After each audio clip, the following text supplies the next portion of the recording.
Welcome to the 2022 Virginia Festival of the Book, presenting What We Call Family, Literary Fiction.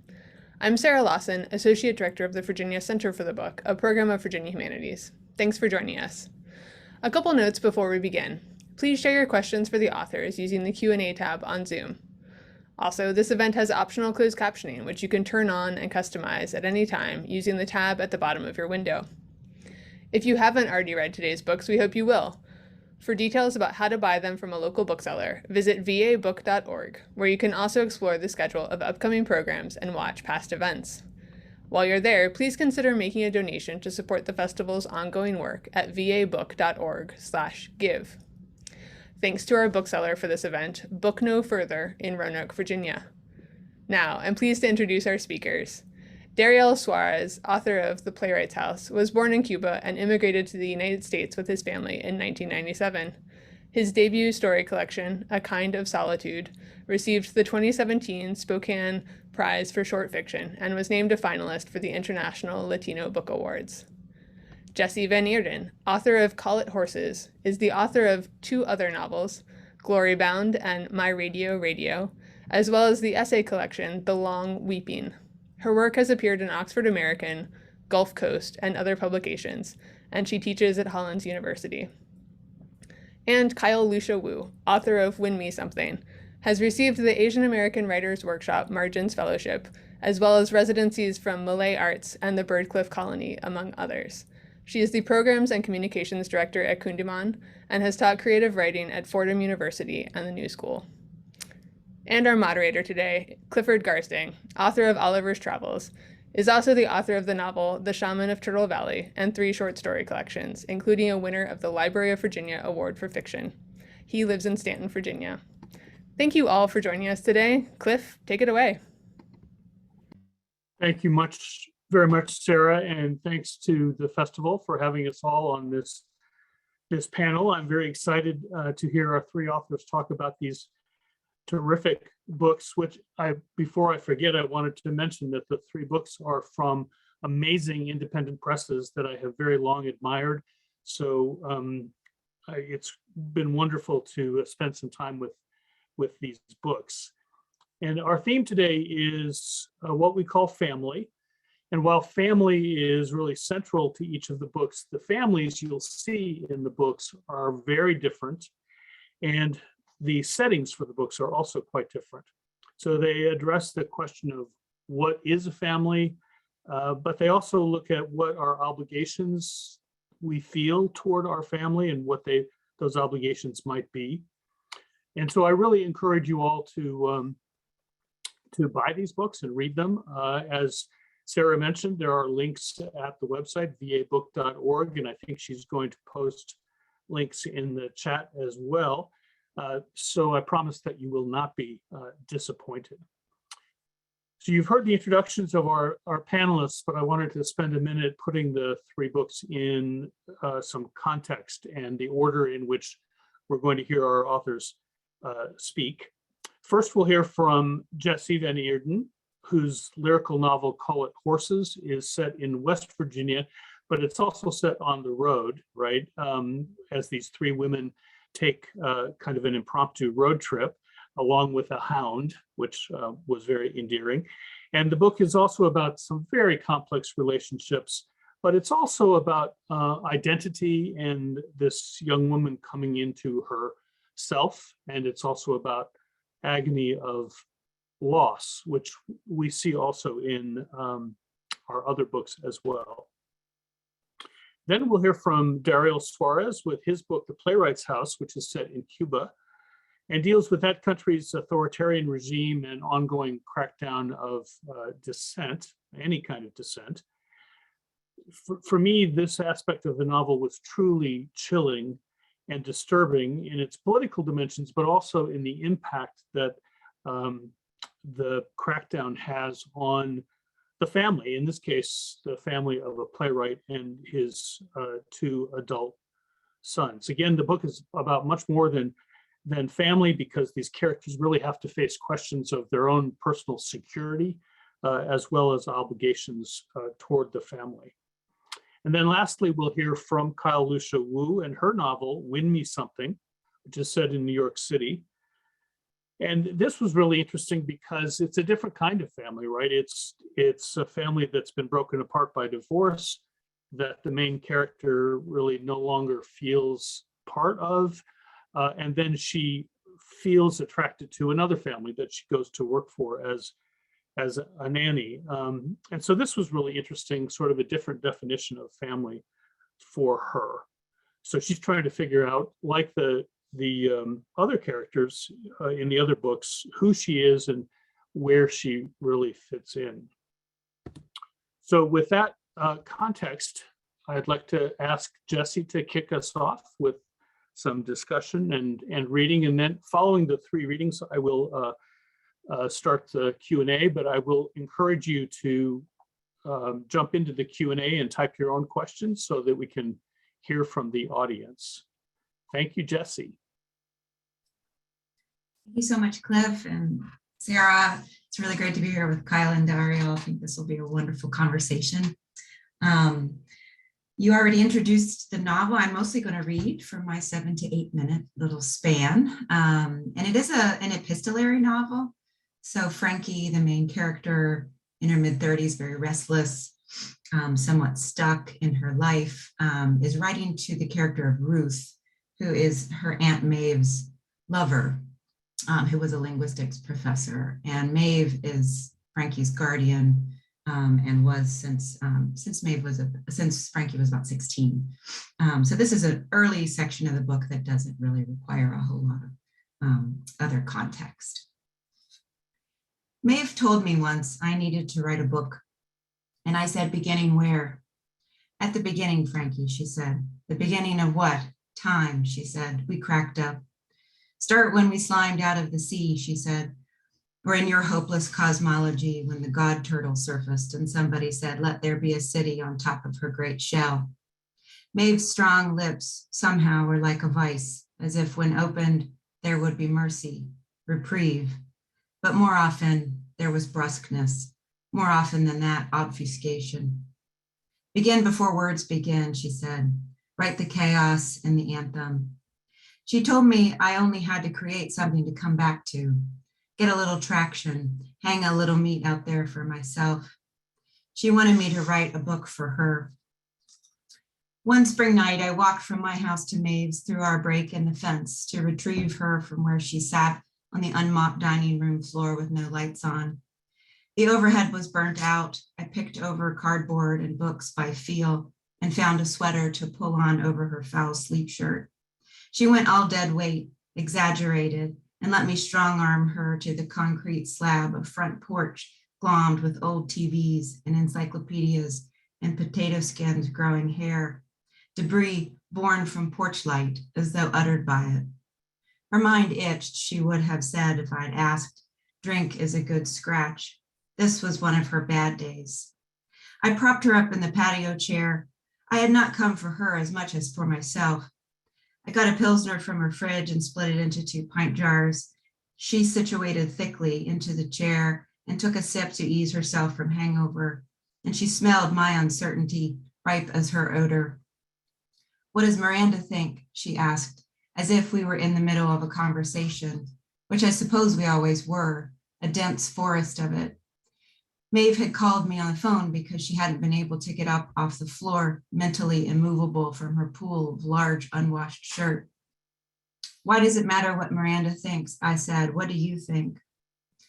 Maeve surveyed the moods available and settled on the one in which she knew Aunt Miranda would have been the better mother to me after their sister, my mother Margot, had died. So the deflection, go ask Miranda. The porch light stretched far enough to show where a clan of crocus had unsutured the ground. Near that, a tight peony bud shivered at the ghost of a bird. I scanned the porch, 3 TVs with burned out picture tubes, the potato peelings in a shop and save produce box. I said, Miranda says I'll think myself into the grave. And she says I'm 35 with no kids. I'm a part-time janitor and the state road has benefits. The state does have benefits, she said. What Miranda told me was that if I didn't marry Clay Good, I'd end up like Maeve. When I was a child, what Miranda said was, my sister is very bright, but can't you see that it has done her in? And she thinks his gospel band sounds professional, I said. The Good News Boys, like a cassette tape. Christ, Maeve laughed. I felt some danger pass. We sat for a while, setting our pint jars on top of the never-used electric butter churn, missing a part. You think I should marry him? I asked her again. Inconsequential is what I think, Maeve said. You should write your book. Yeah, a book about what? But she never said. I lit a cigarette and offered, but she said no. Since when? I asked. Since I got the patch. She slipped off one natty sweater sleeve and showed me the flesh-colored bandage on her upper arm. It makes me dream in blue, she said. I'm just doing it for Miranda. They said I'm overdue for everything, the tip microwave, the butt scope, some pelvic spelunking. I said I'd check my schedule. Maeve's aloneness was a bleached bone, tended and preserved and shining. My own was a bone beginning to whiten. We didn't speak of it. She hoarded privacy. Has she not raised me up to be the same? You raised yourself up, she would say, defensive. I grew up strange and thin, independent, but tucked into her body, somehow curved to it, adopting her seclusion. Next to the defunct butter churn, a mud dauber stirred heavily around its pan flute nest of mud, long molded by the female mouths. Go to sleep, you lazy bastard, Maeve said to it. I'm serious, Maeve said. Everything's blue. Put that in your book. There is no book, I said. PBS aired a special on your Holy Mary, said Maeve, on Weeping Mary statues across the world. Our Lady of Lima, Our Lady of Sicily, of Sacred Heart and Platina, Brazil. They said when her statue cried tears of honey or drops of oil, she could heal people. But if Pope says hoax, it's hoax. Catholics are mystifying, like the Pope was even there to see it. He doesn't exactly live local to Brazil. I started dreaming about a blue Mary bawling her eyes out and me trying to catch her tears from across the world in like a kind of urn, wild, her skin and hair, everything blue like a smurf. I laughed. She said I dreamed my shipbox car turned into a blue Mercedes. I stood to go. She said, you watch those bugs rising up out of the alfalfa. They love salt, they'll feed on your sweat. I don't know what to do, I said. I'm serious about that book. I didn't even finish high school, Maeve. I'm a goddamn janitor at the bronze plant. So what? She said, you're bright. When you were little, you said, Maeve, read my book. And you showed me that kitten diary that locked. Remember that? You'd copied out the entire book of Revelation from Margot's Bible. And I thought, my God, you're misled, but you know, you'll come into your own. Do I marry Clay or not? I said. And you pulled your red wagon across town and people said, what are you hauling in there? And you said, God's body, as if that were obvious cargo, like a stuffed panda. You don't believe in God, I said. I stood near her thickness and gray head. I bent down toward her, my hair outspread and inky. She had been my guardian, my teacher when I dropped out of school, my cumbersome fellowship. She had filled me full of the table scraps from her graduate studies after washing up back here, bereft. It doesn't matter if you get married, she said. Men and women come, their bodies list over to the left and topple, you know that. I still have to say yes or no, I said. Write a damn book, Frankie. A tip of a rabbit ear antenna snagged my shirt as I turned to go. I studied the 3 ruined TVs she had burned up trying to stay alive. I thought, yes, wash up, throw on jeans, write your book. These are my instructions. Become part of the world and move out into it. These were our ragged selves in that almost summer, Ruth, buzzed and on edge, pressed between a first and a last. You gonna be okay tonight? I asked her. Sure, she said. Why wouldn't I be? Thank you. Thank you, Jessie. That was terrific. I loved that scene. That was wonderful. Dariel, you are next. Thank you, Cliff, for the introduction. Thank you to Jessie and Kyle for doing this, and to the Virginia Festival of the Book for hosting, and to all of you who are listening or watching. So Cliff did a great job introducing the book. So it's The Playwright's House. It's a Cuban novel, as I like to call it. It's a book set in Cuba. I think it's a novel that deals with politics and art and journalism and religion in different ways, trying to sort of give a picture of contemporary Cuba. through the lens of a family. I'm going to read a short excerpt, and all you really need to know is that the two main characters, the brothers Sergey and Victor, are taking a walk through the city with some members of their family. I don't think you need to know more than that for this excerpt to work. They step beyond Lovers Park, and further to the right, the monumental statue of Dominican-born General Máximo Gómez. The illustrious 10 Years' War and War of Independence main strategist, depicted on horseback, was propped on a dozen columns, in turn supported by a series of sculptures narrating some of his heroics. Sergey had been brought here on an elementary school field trip. Across the park, he got to see El Castillo de la Punta. Together with El Morro, the Spanish built it to protect the entrance to the harbor. He also got to see the entrance to El Túnel de La Habana. The tunnel left the biggest impression on him when his teacher, a sweet lady serendipitously named Dulce, indicated that the road dipped below the harbor and continued all the way underwater until it emerged behind El Morro. Sergey marveled at the ability of a man-made structure to withstand so much weight, his excitement amplified by the possibility that he could drown at any moment. A couple of years later, Felipe took him and Victor to El Morro. Sergey was already in secondary school. He could now remember flickering lights rolling by as the bus sped inside the tunnel, the echoing rumbles and swooshes of adjacent cars. He kept thinking about the sea above him, about the tunnel caving in and tons of water engulfing vehicle after vehicle. From El Morro, Felipe and the boys beheld the sprawling splendor that was Havana. The Malecón promenade curved away from them, graceful as a fine blade. Regardless of the physical desolation of so many neglected buildings, taken as a whole, Havana inspired awe. Felipe had described it once as an expansive cluster of varied architecture, unified by a lingering colonial aesthetic. At its core, the mystery was so abundant, he said, so overwhelming, that it transformed itself into something evocative and beautiful. A young Sergey had understood what his father meant, but he was more captivated by something else. The vibrant blue of the water, the music of the waves lapping at the rocks below the fortress like a bristle broom gently sweeping, the air emboldened by the height and open spaces. His senses were acutely stirred. It put him in a meditative trance as he observed Havana. He didn't think of history, the revolution, martyrs, what was inculcated at school. It was as if he were suddenly capable of simplifying everything, as if he were maturing in a moment's spell, finding himself able to do what only grown people could, willfully fall in love with his country. Thank you. I'll stop there. Thank you, Dariel. That was wonderful. The relationship between the brothers is fascinating. I was anxious to turn the page just to see how that was going to progress. So next up is Kyle Lucia Wu. Hi, thank you so much for having me. Thank you, Dariel and Jessie. It was so wonderful to hear you read. My name is Kyle Lucia Wu. I am going to read a little excerpt from my novel, Win Me Something, my debut novel. It follows Willa Chen, a Chinese-American biracial 20-something who stumbles into a job as a live-in nanny for a wealthy white family in Manhattan.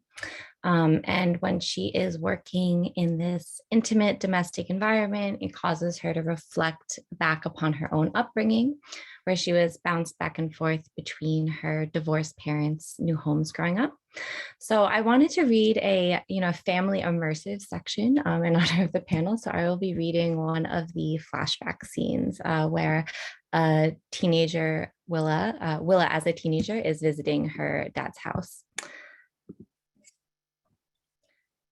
On the 7th day of a 2-month summer at my dad's, I finally found the sunscreen. In the morning, I massaged cold white cream. Excuse me. In the morning, I massaged cold white cream everywhere, from hips to ankles, circling shoulders, pressing into the spaces between my toes.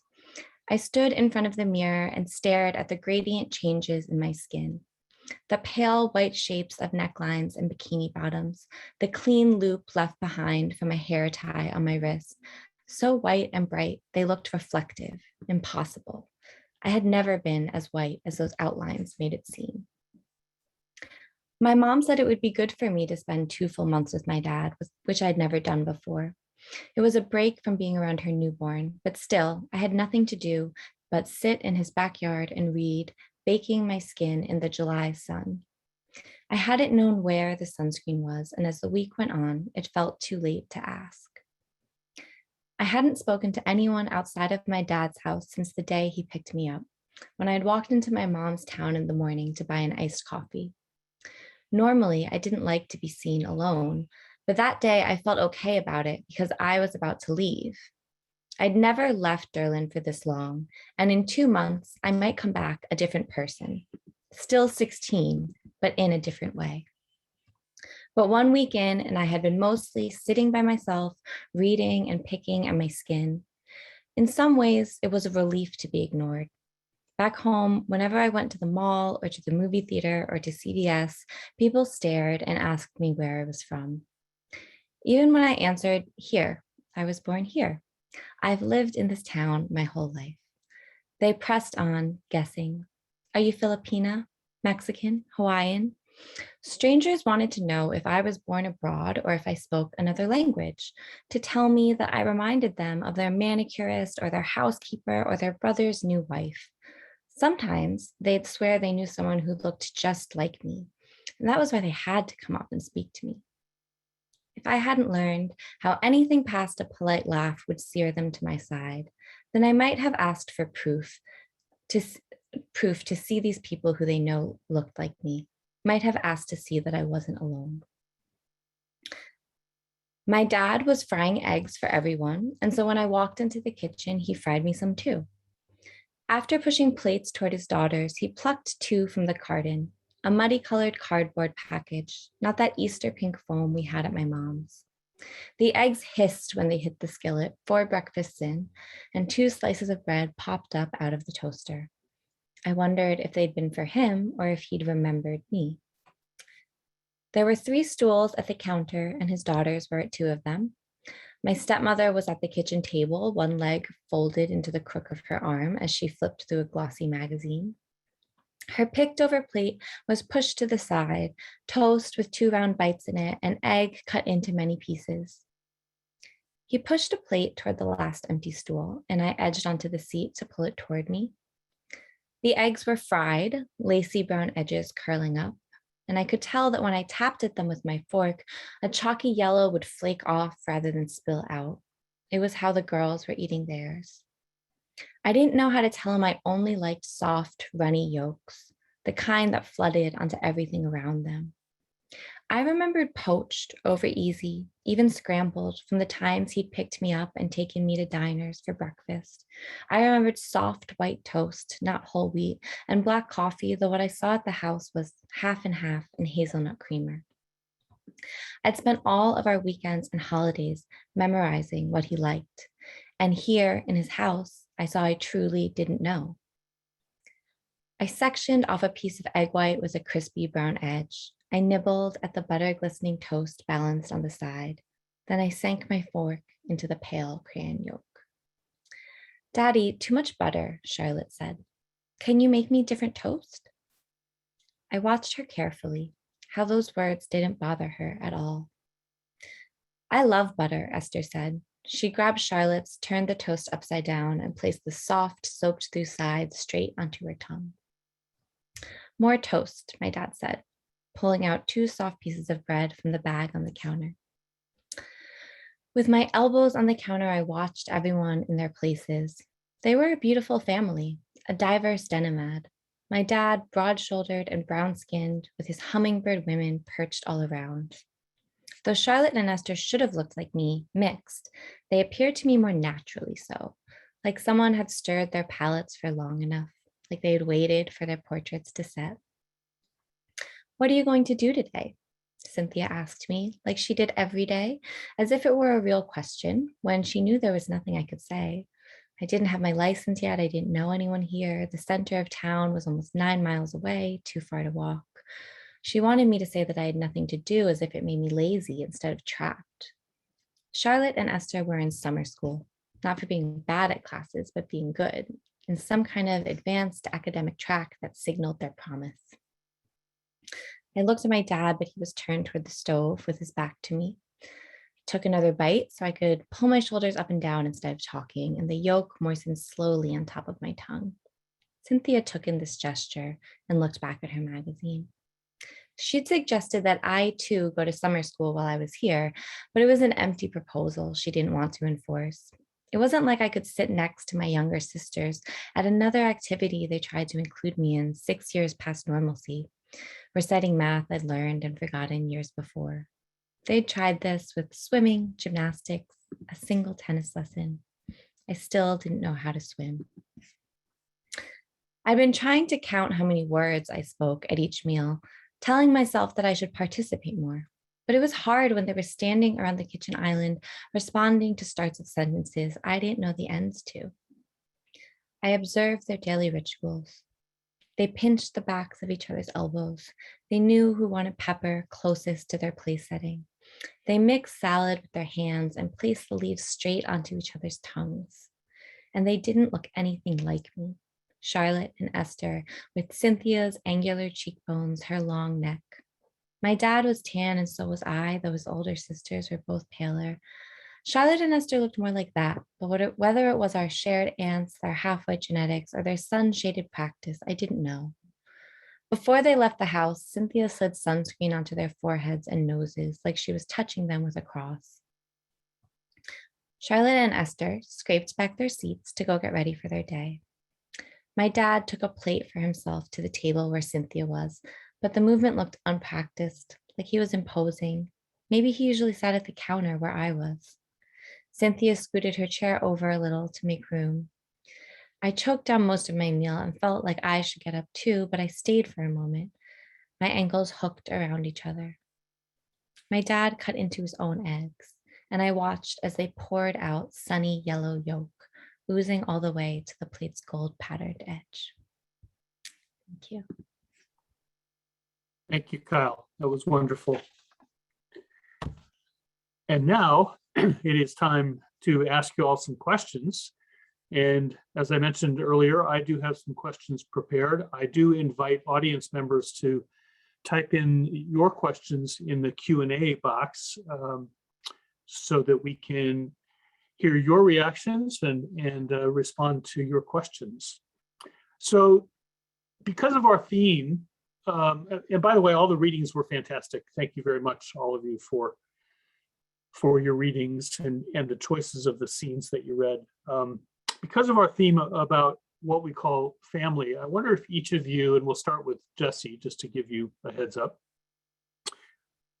if you could talk a little bit about the tensions in the families that you're writing about, and maybe what the inspiration for this particular set of family members is in your book. Yeah, thanks for that question, Cliff. I think the specific family dynamic I'm trying to explore in Frankie's situation is there are three strong sisters that kind of might represent different kind of ways women might live in small town West Virginia and Appalachia.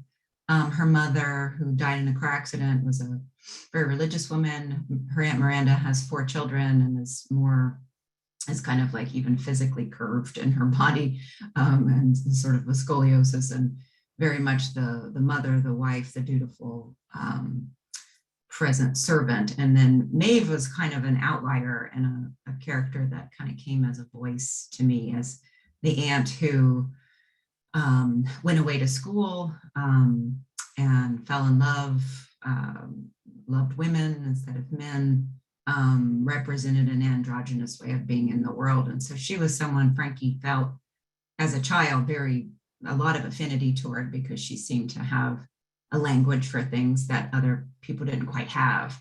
But I wanted Maeve to come back home, and she did that because Ruth died. And so she's pretty torn up and is pretty much, she struggles as a drunk and as someone who's kind of can't get her life started again. But as she cares for Frankie in her kind of awkward way, I think that she kind of gives Frankie some answers of different ways of being in the world. But I think I also really wanted to show the deep love between the sisters, which I tried to do with her and Miranda, that's somewhat comical, but also, there's a deep kind of layer and bedrock of understanding between them, even though they have a very different worldview and a very different way of thinking about responsibilities toward Frankie and like even what her upbringing should really entail. So I think I wanted to explore those sister relationships and also just sort of being kind of enmeshed in a place where often I'm from rural West Virginia, so where often many generations will stay and live among one another, and kind of having that dialectical relationship of deeply inside a family and also feeling somewhat exiled from the family at the same time. Great. Dariel, what about you? What inspiration for this family, and talk a little bit about the tensions in this family group? Yeah, for me, I think an entry point for the book was sort of the relationship between the individuals and the place that they are inhabiting, and obviously in this place being Havana in Cuba. And the reason for that, having grown up there, is that sort of the place itself, the presence of it is incredibly strong, from the government, the politics in your daily life.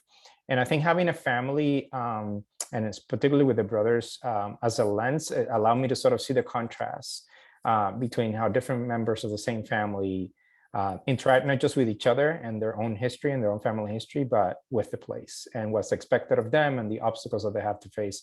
So by giving them the problem of having a father who all of a sudden is put in prison and they have a complicated relationship with, was an opportunity to see how different members of the family, not just Sergey and Victor, but the sisters in the family, who are also, I think, important characters in the book, just seeing the different ways in which they're sort of looking at the country, looking at Havana, looking at each other, and the kinds of tensions that sort of brings up. And for me, that gave a lot of energy to explore them as people, as characters. So I think family was just an opportunity to have a lot of different characters engaging with some of the same or similar obstacles, and then seeing the different ways in which they're sort of interpreting things and looking at their own lives, their own, things, their own dreams and things like that. So that was sort of the main reason, just to see the different ways that people have to contend with the same reality. And Kyle, you've got basically three different families: the divorced parents, and then the family Willa works for. Tell us a little bit about inspiration for these families and the tensions that you feel in the book.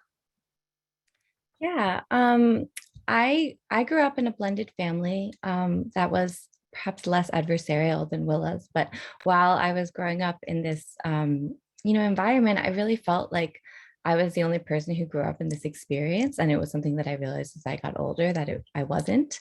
But I felt like we see stories of divorce, but usually we only see their effect on the nuclear family. And sometimes I'd read stories about people who had, inherited older half siblings, but I'd never seen someone who was kind of, left behind from this starter family, the way Willa is. Which wasn't my experience, but I thought about it.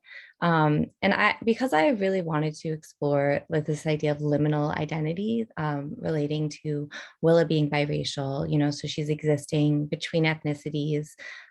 She's not having one real place to find herself. And then she is from this family, but she's kind of a remnant from an earlier family that doesn't quite exist in the same way. So her whole experience of this foundational place that we get our identity, our family, our home, has been, separated into two. And when I was really just interested in the effect that has on a person. And at first, Willa was in different stages of her life in this novel. But as I wrote her into being a live-in nanny with this kind of seemingly perfect family, I just felt that it was such a natural way for her to have to kind of process and face these things she's hanging on to from her past. And I really just wanted to lean into that experience of being in the margins in so many different ways in her life. Yeah, definitely that comes through in the book. You each touched on this a little bit, and I guess it's a related question, but the settings of your book also contribute to the tensions that are coming through these families. And I wonder if you could talk a little bit about your choice of the setting and what you think it means for the story that you're telling. And Kyle, can we start with you?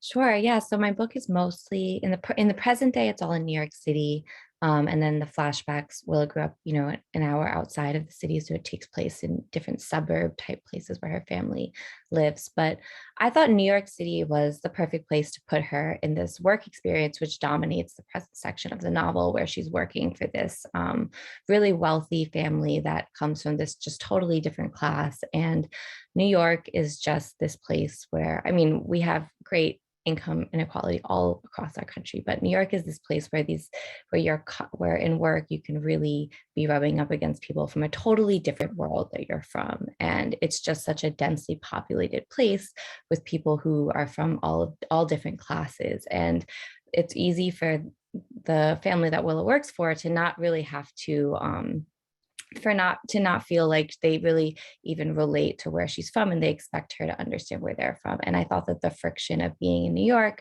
where you are constantly rubbing up against people because of the nature of New York, a city that's dominated by walking and public transit, and it's really close together rather than a suburb where you drive.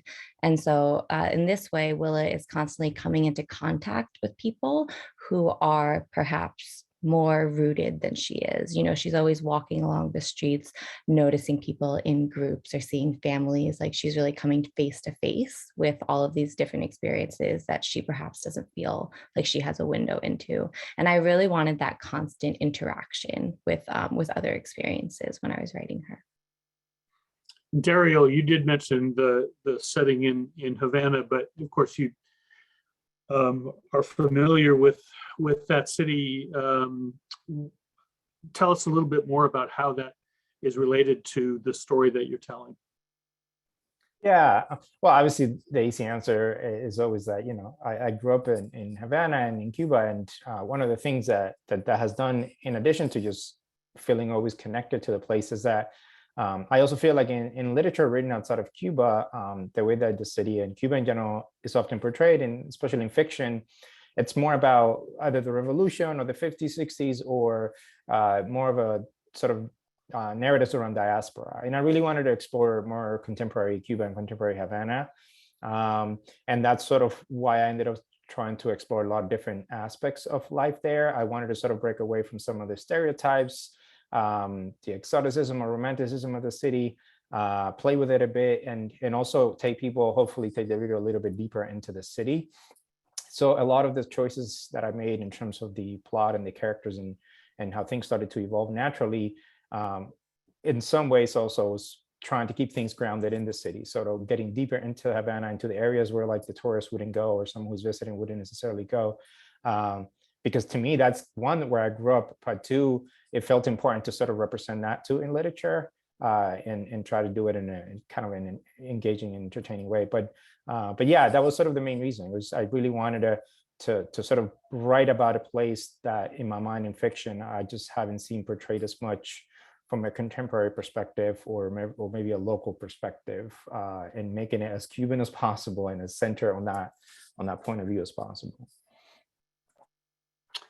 And Jessie, you talked a little bit about this already, but the choice of West Virginia for this story, of course, it's familiar to you, but it also provides a context for these different family dynamics. So do you have any more you want to say about that? Yeah, I mean, what was really fun about this book was that it's also a road trip book. So in some ways it has two geographical spaces that I kind of got to live in for a long time. So they're headed to Abiquiu, New Mexico, and the space of the desert and the pull of Georgia O'Keeffe's artwork, and kind of that liminal space of being in the car weaves back and forth between these pieces that are very steeped in the fictional town of Caldwell, West Virginia.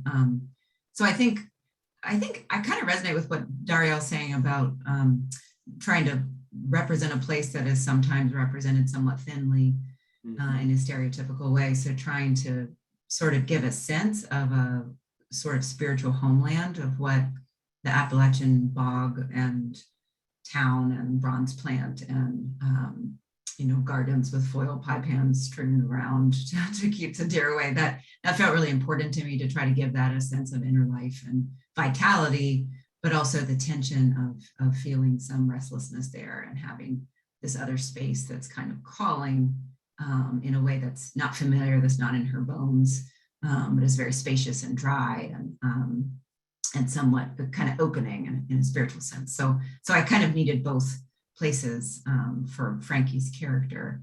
And of course, I know the West Virginia land well, and I got to spend a lot of time in the Southwest, fortunately, to explore what the canyons had to say. Of course, it's always a great tool to put three people in a confined space, right? And have them battle it out as your characters do sometimes. So. With a hound, Cliff. With the hound. I love the hound. I've got more questions, but we do have a couple of questions from the audience, pretty much shifting gears significantly here. So Laura asks, what books would you like to recommend? Do you have authors that you purchase automatically? I love this question, actually, because I wanted to know too. So Dariel, can we start with you? Sure. I don't know if they're authors that I purchase automatically, only because I'm very picky about the books that I read. So even if I really, really like you or love you or worship you, I'm still gonna check out your new book and make sure that it's for me. But having said that, I would just say, generally speaking, I love reading international, what is thought of from an American perspective as international work or work in translation. It's something that I've always read and I grew up reading. And maybe what I'll do is just the book that I've been reading recently, Mirada Forna's The Window Seat, which is a collection of essays. It's internationally set, and it's really helping me think through some of the stuff I'm working on now. It's like a novel and some new stories, which are not all set in the US. So, but I love reading just authors who are writing from the perspective of other countries, other places. And Mariana Enriquez, the Argentina writer, someone I love. So yeah, I always say, look, you can easily Google works in translation and go read them, because I think there's a lot of the work that goes on unnoticed, generally speaking, and for the American readership. And for me, it feels really important to sort of expand the way we think about writing, fiction, nonfiction, genre, everything else, and you get to learn a lot. So anyway, just a little plug for work in translation. Yeah, obviously, that's great. I always have at least one translated book in process too. So, Jessie, how about you? Let's see. I'm a big Marilyn Robinson lover, so I get her fiction in particular off the shelf when it comes. And I read a lot of poetry because I teach a lot of poetry. That's one big reason, but it also sharpens my prose. So Ilya Kaminsky is a poet I really keep track of. C.D. Wright, who's passed away now, but her work, her whole library of work. And I think for this particular book, just to relate to the writing I was doing for Call It Horses, a writer named Susan Brine Morrow, who wrote a pretty old book now, The Names of Things, about Egypt and the desert and hieroglyphs and language. And that was really informative. And so a more recent book of hers is The Dawning Moon of the Mind, which is a translation of the pyramid text, but it has a lot of just wonderful front matter about the nature of hieroglyphs. So I find her really fascinating and a really wonderful poet, prose writer. Kyle, how about you? I definitely auto-purchased Ruth Ozeki, who just had a new novel come out. And Ruth Ozeki, I love all of her books. They're all very different, but she does a really great job of, working in usually like a biracial or straddling culture relationship into a much larger plot. So the book is never dominated by that, but it's present. And I just finished her new book. I definitely auto-purchased Brandon Taylor.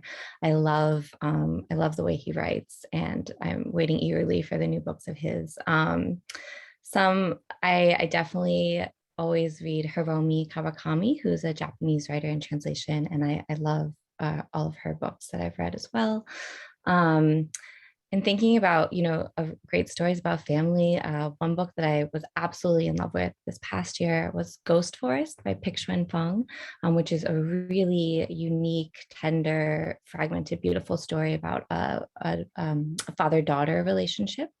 And a new book the last book I read was Dream of the Divided Field by Yin Yi, who is a poet that I absolutely adore. And his epigraph is actually, well, my epigraph is actually a quote from his first book. So his second book just came out.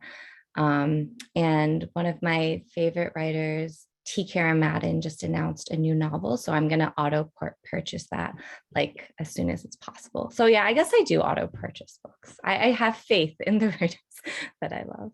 Right, that's great. We've got a question here from Kristen Page. Could you each talk a bit about your revision process? I'm thinking specifically about the balance between character and story and the ways you fine tune and edit as you explore the family themes in your work. So let's see, who wants to go first? Dariel, you want to tackle that one? Sure. So one thing I think of when I think about revision, and someone mentioned this to me, and at a book event I did a few months back, I think it was George R. R. Martin who said that there are two types of writers: the architect and the gardener. I like to say that I'm the architect when I'm drafting, meaning I like to plot things out. I like to have outlines and note cards. And so for me, in the planning of this book, I kind of had the plot in mind. Generally speaking, I kind of knew where I was trying to go. But then the revision process is where I do more of the gardening, and I'm sort of looking at, well, what's working, what's not working. So for me, it was more, I drafted the book, I would say relatively quickly, though for a novel that still takes a long time. But I actually spent more time revising the book than writing the first draft. I really spent time on every chapter, every scene, going back to the characters. By then they had become their own people. And so I was really engaging with what they needed, what they wanted to do, what they didn't want to do, and sort of revising some of the plot and some of the main events in the book. So I just gave myself the space to sort of map things out to the extent that I wanted. And that took me weeks and months to actually do that and think through some of the sort of the key components of, of the book. But then in the revision, it was just sitting with it. It was really day after day, just going page by page and thinking about where I was going next and what the characters wanted to go next. So I know there are writers who do that work from the first draft and take longer to do that, and they sort of gardening from the beginning. But for me, it felt important to have sort of, even if it was the bare bones of the plot first. So revision, in some ways, I guess you could say, is where the real writing happens for me. And therefore, I'm not just a big proponent of revision, but I kind of, in some ways, enjoy it more than the actual drafting. Because the drafting is just to get the things out of my head, and revision is where I actually get to have fun and struggle with the story and the characters. So anyway, it's a bit of a general answer, but it's but that's kind of my process and kind of how I like to work. Kyle, what about you? Since this is my debut novel, I think I had to teach myself, how to revise along the way for this novel. So it's all like an in-process answer, but I worked in this novel for a long time and redrafted it many times. I think that for me, what was really useful to learn was to really just listen to the work and pay attention to like my intuition about what was on the page. I think sometimes, and in other writing, you can start with, a clear intention, but then as it unspools, maybe something else will emerge. And I think it's also important to listen to what emerges and what feels important as you're getting it on the page. I'm not someone who can really strictly outline something and stick to it. I feel that I'm much more of an intuitive writer, in that I need like a vague sense, but then I have to be allowed the freedom to kind of like lean into what comes up and maybe what emerges as I'm on my way. So with my revision process, I think it was also really important to take time between drafts, between revisions, and let it sit there for a little while, which is frustrating, when you're like, I just want to finish it. But when you let it sit there and you wait a few months to look back at it, I just feel like it's so much easier to have a clear look at what's there, and much more easier to see what work has to be done. So I think that that time in between drafts was really helpful for me. Jessie, how about you? I love all of these ideas. I think it depends with every book, it's different. I definitely re-allowed everything. And this particular book was very conversation based. So there's a lot of dialogue, and a lot of the first draft was just kind of voices and hearing people talk to one another and trying to figure out it's because a lot of the book is about language and how people communicate or miscommunicate to one another. But this particular book was also weird because it started as a poetry sequence and then became a first person novel. And then around 3/4 of the way through became an epistolary novel, which is a very subtle shift from the first person, but kind of has a different orientation to what, when you're giving news to one particular person, an audience member, how things are framed. So then I had to go back and revise with that sort of more of a defined focal point for the narration. And that was really pleasurable because it felt like it kind of gave a sense of urgency, and kind of led me to a lot of really interesting questions about like the people we talk to in our minds, because it's not a letter that Ruth has died, so she will never read this letter. So it's very much a sort of way that Frankie bodies forth what's inside her when she thinks of this interlocutor that's kind of in her mind, that makes her more herself. So that was a really fun process, and made me think a lot about letter writing and kind of like, what does it mean when we have someone specific that we're telling our stories to? So yeah, that was a really fun part of the process. Yeah, that was really interesting. A writing teacher of mine a long time ago said something, not only do you have to know who your narrator is, but also you should, if you can, think about who your narrator is telling the story to, not just a reader, but in your case, your narrator is telling her story to Ruth. And that makes a very specific connection with the listener, and I think it's a really helpful way of thinking about writing. I try to do this. It's very difficult to do, except maybe with an epistolary novel, you know who you're writing to, even if she's dead. But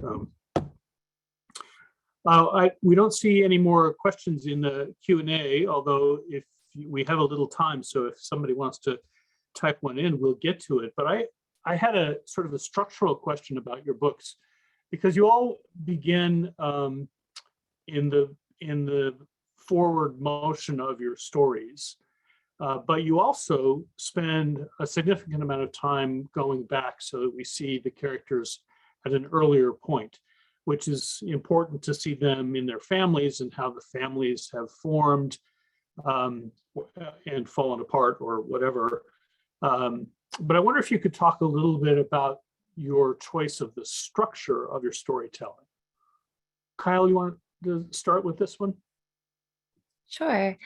So for me, I was trying to tell a story about someone who was trying to avoid, the past and kind of move forward without processing it. And so I thought it was important for her in the present to be in this life, working for this family, but these memories, these flashbacks from her family are kind of stubbornly popping up, the way that they sometimes do in life when we're faced with something that maybe rhymes a little too closely with something in our past. And so the flashbacks are all a little bit more vignetted than the present day, for example, because I wanted the flashbacks to feel a little bit more potent, not a completely logical transfer from the past, but have a sort of intuitive dream logic of the way sometimes things happen and we're just taken right back into some memory from the past. So that's why I have her dipping back into flashbacks throughout. But it was a struggle to figure out how to work them in. It was a struggle for the structure. One of the important distinctions I think I made was when we really started with my editor to like just cleave them down into their like essential moments rather than giving them the space of the present day scenes to really unfold and take up space. But we wanted them to feel more like kind of potent flashes into our past. And that was an important distinction, I think. Yeah, that sounds really important. Thank you. Jessie, what about you?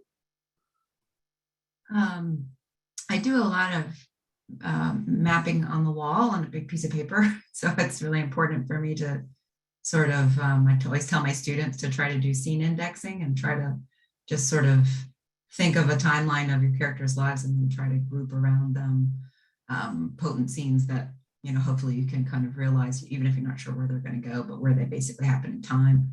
So so I kind of had Frankie's lifetime as one narrative or one kind of timeline, and then the gift of a road trip is it has a beginning and an end. So it sort of has a plot built in, which is really helpful to me because I tend to be focused a little more on lyricism than on plot. I struggle with plots sometimes, so that helped with a kind of forward motion.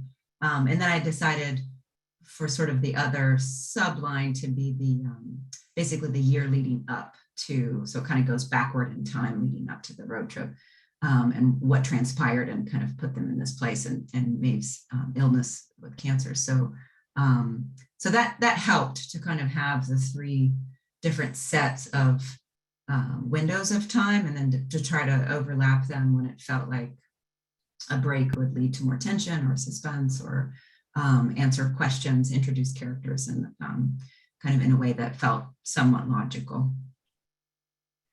Yeah, sounds good. Dariel, what about you?